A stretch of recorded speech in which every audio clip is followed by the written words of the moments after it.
হ্যাঁ বন্ধুরা, নমস্কার। আমি কমল।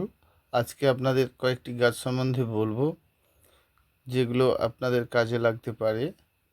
এই গাছটির নাম ছিল ফ্রেম ভাইন। যেমন এই গাছটার নামটাই জানলাম না, এটিকে মর্নিং গ্লোরি নামে পরিচিত। তো আপনারা গাছ করবেন, কিভাবে করবেন, সব সময় সে সম্বন্ধে মোটামুটি জেনেছেন। অতিরিক্ত গরমে কি করবেন তা নিয়ে একটু বলবো। সবসময় মনে রাখতে হবে যে অতিরিক্ত গরমে আপনি জল দেওয়াটা মোটেই কম করছেন না। কারণ জল দিতে গিয়ে যদি হঠাৎই ধরুন শুকনো হয়ে গেছে, গাছটি একেবারে ঝিমে মাটির তলার দিকে পৌঁছে গেছে, তারপরে আপনি আবার জল দিলেন, তাহলে একটা খুব খারাপ অবস্থা থাকবে। সেটা করা যাবে না। গাছ ভর্তি জল এই সময় একেবারে টব ভর্তি জল আপনাকে দিতে হবে এবং গাছে 2 থেকে 3 বার স্নানটা করিয়ে দিতে হবে। এটা করবেন, গাছ দেখবেন সুন্দর থাকবে। অবশ্যই অতিরিক্ত রৌদ্রের সময় জলটা দেবেন না। অতিরিক্ত রোদের সময় যদি আপনার জলের প্রয়োজন হয়ে থাকে আর কি, তাহলে গাছটা একটু 2-4-5 মিনিটের জন্য একটু সেমিশেড ছাওয়া রৌদ্রের দিকে নিয়ে আসবেন। সেই জন্য আপনাদেরকে জানতে হবে যে একটু ছাওয়া রৌদ্রতে নিয়ে আসার পর গাছের মাটিটি ঠান্ডা হয়ে গেল, তারপরে কিন্তু আপনি আবার জল দিতে পারেন। সেটা দুপুর 2টো হতে পারে, অসুবিধে নেই। এই গাছটি একটি ভালো অপরাজিতার গাছ, নিজের থেকেই কালার চেঞ্জ করে। এদের চারাগুলো পেয়ে যাবেন আপনারা যদি চান। তো অনেক সময় দেখেছি যে অপরাজিতার গাছের এই কালারটাও রয়েছে, আবার মাঝে মধ্যে কালারটা চেঞ্জও করছে। সুন্দর গাছ, প্রচুর পরিমাণে ফুল হয়। তবে কাটিংসের গাছ যদি আপনি রোপণ করেন, আপনার ফুলের পরিমাণটা কিন্তু বেশি অবশ্যই হবে। হিবিস্কাসের এই চারাগুলি আপনারা পাচ্ছেন, নিতে পারেন।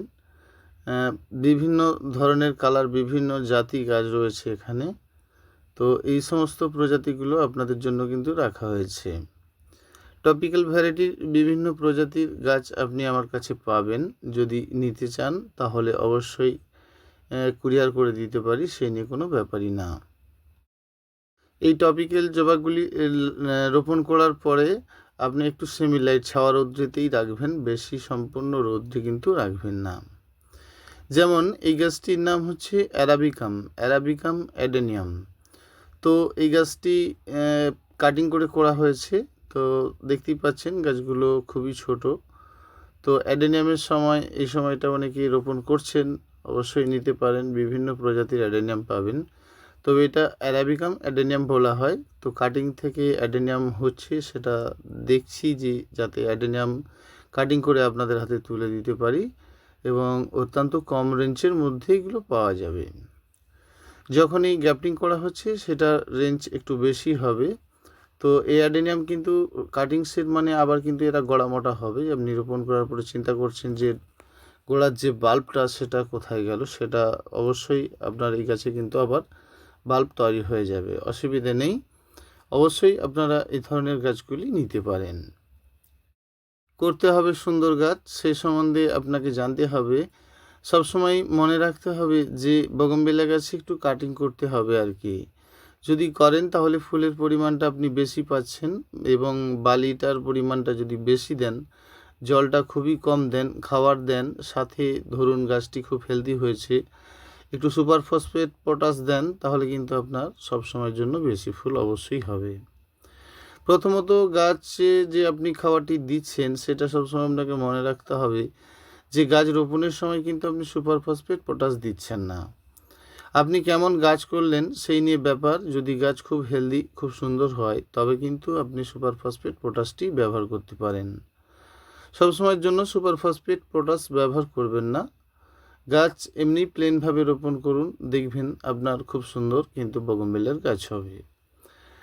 এই ধরনের বগনভিলিয়া গাছগুলি আপনাদের জন্য রেডি করা হয়েছে। ছোট ছোট গাছ, হয়তো আর 10 থেকে 12টা দিন সময় নেব। তো ছোট গাছ আপনি খুব কম রেঞ্জেই কিন্তু পাবেন। যেমন কাঠগোলাপের ভিন্ন ভিন্ন প্রজাতি রয়েছে। তো দেখুন এই ফুলের কালারটি ভীষণ ভালো, বেশ মিষ্টি কালার। অবশ্যই আপনাদের ভালো লাগবে যদি এ ধরনের গাছগুলো করেন আর কি। তো বিভিন্ন প্রজাতির ফুলের গাছ তো দেখেছেন কত ধরনের ফুলের গাছ রয়েছে। অবশ্যই আপনারা কম বাজেটের মধ্যেই তো এসব ধরনের গাছগুলি কিন্তু পাবেন। যোগাযোগ করবেন, নিশ্চয়ই পাবেন, খুব কম রেঞ্জে পাবেন। তো যখনই নেবেন একটু কল করে অবশ্যই আসবেন, বা কুরিয়ার করতে চাইলে আপনাকে সেটি কিন্তু কুরিয়ার করে দেওয়া হবে। কাঠগোলাপের এই কালারটা দেখুন নষ্টই হয়ে গেছে বলতে পারেন। কালারটা নষ্ট হয়েছে মানে বেশ কয়েকদিন আগের ফোটা ফুল, তো কালারটা বেশ সুন্দর ছিল, আরও ডিপ রেড, বেশ ভালো লাগা একটি কালার। সবসময়ের জন্য গাছ করতে গেলে আপনাকে প্লেনভাবেই কিন্তু করতে হবে। যখনই আপনি গাছ করবেন, ধরুন এই অ্যাডেনিয়াম গাছ করবেন, তাহলে আপনাকে সবসময় জানতে হবে, খুব ভালো যদি অ্যাডেনিয়াম গাছ আপনি করতে চান আর কি, তাহলে অবশ্যই নারকেলের যে ছোবড়াগুলো রয়েছে সেটা কুচি কুচি করে কেটে নেবেন। সেটি কিন্তু 40 ভাগ দেবেন, বাকি বালি এবং মাটি মেখে গাছ রোপণ করবেন। প্রায় 13 থেকে 14 মাস পর কিন্তু আপনি আবার ওই গাছটিকে আবার চেঞ্জ করে নতুন টবে করবেন। 13 থেকে 14 মাস যদি আপনি এইভাবে করতে চান, তাহলে অ্যাডেনিয়াম গাছ কিন্তু আপনার ভীষণ ভালো অবশ্যই হবে। অ্যাডেনিয়াম গাছের তোলাকার যে পাতাগুলো রয়ে যায় আর কি, মানে গাছ থেকে যে পাতাটা বেরোয় সেটা পচে যাওয়াটা খুব খারাপ, সেই পাতাটি কিন্তু আপনাকে তুলে ফেলে দিতে হবে এবং ফাঙ্গিসাইড ওষুধটি স্প্রে করতে হবে। গাছের পচনটা সেখান থেকে হয়, ওই পাতাটা ধরুন হঠাৎ বৃষ্টির জল খেয়ে কোনো কারণে আপনার নষ্ট হয়েছে, ওই তোলাকার যে শুকনো পনে পচে যাওয়া যে পাতাটা রয়েছে, আপনি একদম গোড়া থেকে পরিষ্কার করে কিন্তু ওইটি আপনি তুলে ফেলে দেবেন। অবশ্যই এভাবে করবেন, দেখবেন ভালো হবে। শুধু প্লেন বালি মাটিতে করলে আপনার গাছ হবে সেটা নয়, তবে যদি আপনি ছোবড়া কেটে গাছ করেন 1 নম্বর গাছ অবশ্যই করতে পারবেন। যেমন এই যে গাছটি দেখছেন, তো এটি খুব সাধারণ গাছ, একেবারে রৌদ্র থাকে, গাছটির নাম টেবিল কামিনী। তো সাধারণভাবে গাছ করবেন, দেখবেন ভালো করবেন, শুধু প্রসেসটা জেনে নিতে হবে যে আপনি কেমন করে গাছ করবেন। অনেক কিছু করার দরকার নেই, একেবারে সাধারণভাবে নর্মালিভাবে গাছ করুন, দেখবেন ভীষণ ভালো গাছ আপনি গড়ে তুলতে পারবেন। যদি আপনি না বুঝতে পারেন, নিশ্চয়ই আমাকে কল করে আপনি জেনে নিতে পারবেন, আপনাকে বলে দেওয়া হবে সঠিক ঠিকই কোনটি করা উচিত। সবসময় কাজটি জেনে যদি আপনি কাজ করেন, তাহলে আপনার কোনো সমস্যা কিন্তু হবে না। সবসময় মনে রাখতে হবে যে গাছ আমি কেমন করে করব। যেমন হিবিস্কাসের ক্ষেত্রে দেখেছেন যে এই সময় গরমে নিজের পাতাগুলো হলুদ হয়ে যাচ্ছে, সেটা স্বাভাবিক হতে পারে। অ্যাডেনিয়াম গাছের পাতা দেখেছেন যে অনেক দিন ফুল হওয়ার পর গাছটি একেবারে খাড়ত্ব লম্বা লম্বা গাছ হয়ে যাচ্ছে। অবশ্যই কাটিং করবেন, একটু ঢালিয়ে কাটবেন, দেখবেন ভালো হবে। অ্যাডেনিয়াম গাছে সবসময় জল অতিরিক্ত দিচ্ছেন না, কম কম দিচ্ছেন। অ্যাডেনিয়াম গাছে বিশেষভাবে কিন্তু জল লাগে না, কারণ এটি বাল্ব জাতীয় গাছ, তো সেই জন্য আপনি জলের পরিমাণটা কিন্তু একেবারেই কম দেবেন এবং 19-19 স্প্রে করবেন, বেশি ভালো হবে। তো 19-19 স্প্রে করলে অ্যাডেনিয়ামের পরিমাণে ফুল অনেক বেশি পাবেন এবং ভালো গাছ অবশ্যই করতে পারবেন। 3-19 দোকানে গিয়ে বলুন 1 লিটার জলে অবশ্যই 2 থেকে 3 গ্রাম দিতেই পারেন, অসুবিধা নেই, কারণ ওটি তো খাদ্য, দিতে যদি দেন তাহলে গাছের পরিমাণে কিন্তু অনেক বেশি বেশি করে ফুল পাবেন। বেশি ফুল নিতে গেলে আপনাকে অ্যাডেনিয়ামে কিন্তু 19-19 স্প্রে করতে হবে। এবং টবের নিচে তো নুড়ি দিচ্ছেন, টবের নিচে নুড়ি দিচ্ছেন মানে যে কোনো গাছ রোপণ করলে টবের নিচে নুড়ি দিচ্ছেন। তো নুড়ি দেওয়ার পরে যদি আপনি গাছটি রোপণ করেন, তাহলে আপনার ধরুন তার সঙ্গে কম্পোস্ট যেটা দিচ্ছেন আর কি, বালি মাটি যাই বলেন না কেন, তো সেভাবে যদি আপনি গাছ করেন, দেখবেন আপনার যে কোনো গাছের ক্ষেত্রে খুব ভালো হয়।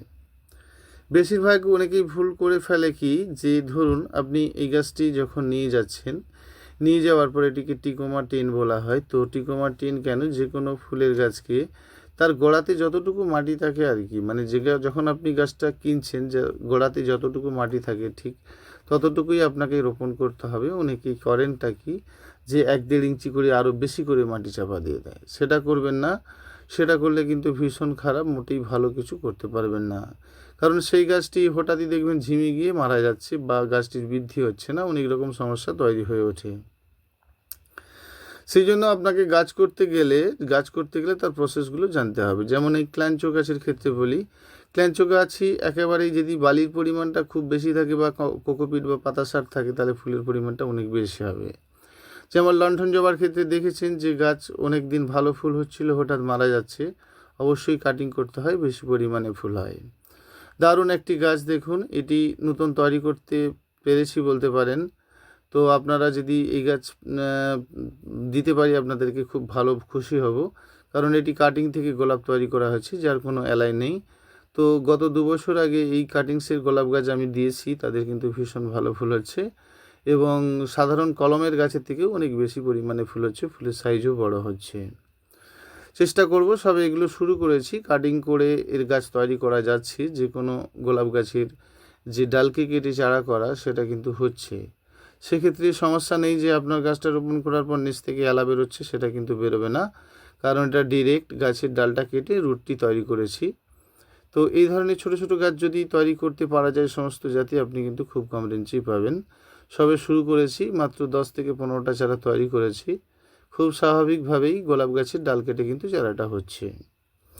সেই জন্য আপনি পাবেন, সে নিয়ে চিন্তা করবেন না। আপনার জন্য এই ধরনের গাছগুলি অবশ্যই দেওয়া হবে এবং কম বাজেটে দেওয়া হবে। সকল প্রজাতির গোলাপ গাছের যদি কাটিং করেই চারা তৈরি করা যায়, তাহলে আপনি কিন্তু খুব কম রেঞ্জেই পাচ্ছেন। অবশ্যই কম রেঞ্জে পাচ্ছেন। গাছটি কাটিং করে নিলে সেখানে কলম বাঁধার ব্যাপার থাকছে না। যখন কলম বাঁধার ব্যাপার থাকছে না, সেক্ষেত্রে কিন্তু আপনি খুব কম রেঞ্জে পাচ্ছেন এবং গাছ খুব সুন্দর গতি, মানে পাওয়ারফুল গাছ অবশ্যই হবে। কারণ এর আগেও দিয়ে এটি পরীক্ষা করে দেখা গেছে যে গোলাপ গাছের কাটিং করার পরে সেই গাছটি আবার যদি রোপণ করা হয়, তাহলে সেই গাছটাতে কিন্তু ভালোই ফুল হয়, অসুবিধা নেই। সবসময় যে কোনো 12 মাসি ফুলের গাছ যখন আপনি করবেন, তখন কিন্তু খুব নর্মালভাবেই করবেন, বেশি কিছু করার দরকার নেই। গাছটি রোপণ করে আপনার গাছটি বেঁচে যাবে মানে পাতা, নতুন পাতার জন্ম হবে, তারপরে কিন্তু আপনি খাবার টাবার দেবেন। যেমন এটি কিন্তু মাধবীলতা নয়, মাধবীলতারই মতোই গাছটি, এটিকে রাধা মনোহর বলা হয়। একেবারে ড্রপ প্রজাতির, প্রচুর পরিমাণে ফুল হয়, এটি কিন্তু বেঁটে গাছ হয়। আমরা দেখেছি যে মাধবীলতার গাছ অনেক লতানো বিশাল জঙ্গলে গাছ হয়, এটা কিন্তু তা না। ছোটোর উপরেই গাছ হবে, হ্যাঙ্গিং করতে পারেন, ভীষণ ভালো ফুল হয় এবং একটা ফুলের থকাতে 3টি রং থাকে।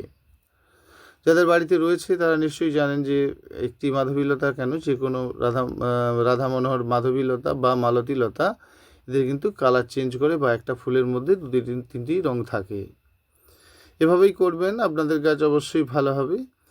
যেমন স্পাইডার প্ল্যান্টের একটি ভ্যারাইটি, তো দারুণ সুন্দর একটি গাছ, সাধারণভাবে হয়, দেখতে ভালো লাগে। যারা সেমি লাইটে শাওয়ার উদ্রিতে রাখবেন তাদের জন্য এটি কিন্তু ভীষণ ভীষণ ভালো গাছ।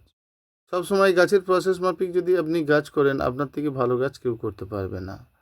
প্রসেস মেনে চলতে হবে আপনাকে, যে আপনি কিভাবে গাছ করবেন। যখন আপনি গাছ করবেন সাধারণভাবে করুন, কটা দিন পর থেকে গাছের নতুন পাতা জন্ম হলে তাহলে কিন্তু আপনি খাবারের ব্যবস্থা করুন। গরম পড়েছে মানে আপনি একেবারেই খাবার নীল করে দেবেন তা কিন্তু নয়, খাবারের পরিমাণটি অবশ্যই দেবেন, কম কম দেবেন। কারণ অতিরিক্ত গরমে যদি একেবারেই আপনি খাবারটা বন্ধ করে দেন, সেটাও কিন্তু খুব খারাপ, সেটা করবেন না। অনেকে ভয় যে গরমে, এত গরমে খাবার দেবো তাতে গাছের ক্ষতি হতে পারে কি না, গাছ খাবে কি না, এমন ভাবার দরকার নেই। সব সময় গাছ খায়, তার জীবন আছে। যে গাছ খাবে না সেটা কি করে হয়? গাছকে আপনাকে খেতে দিতে হবে। গাছে খাবারটা যদি ঠিকঠাক না থাকে তাহলে গাছ কী করে হবে? একেবারে গাছের পাতা একেবারে লাল বোম, মানে একেবারে হলদেটে ভাব হয়ে গেছে, আপনি খাবারই দিলেন না, খাড়ত্ব ভাব এসে গেছে, আস্তে আস্তে কিন্তু গাছটা ক্ষতির দিকে পৌঁছে যাবে। সেই জন্য আপনাকে জানতে হবে, আপনাকে খাবারটা কিন্তু দিতেই হবে।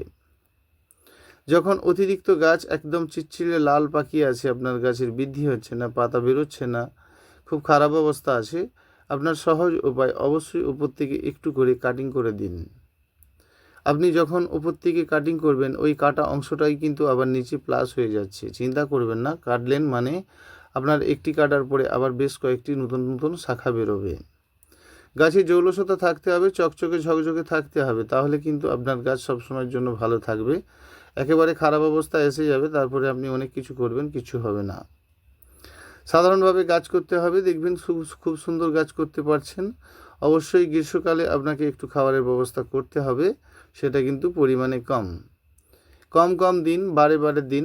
খাবারকে অতিরিক্ত পচিয়ে নেবেন না, যে কোনো খাবারকে অতিরিক্ত পচিয়ে নিলে সেটা কিন্তু আর ভালো হয় না। অনেকে করেন কি, খোলকে 8 থেকে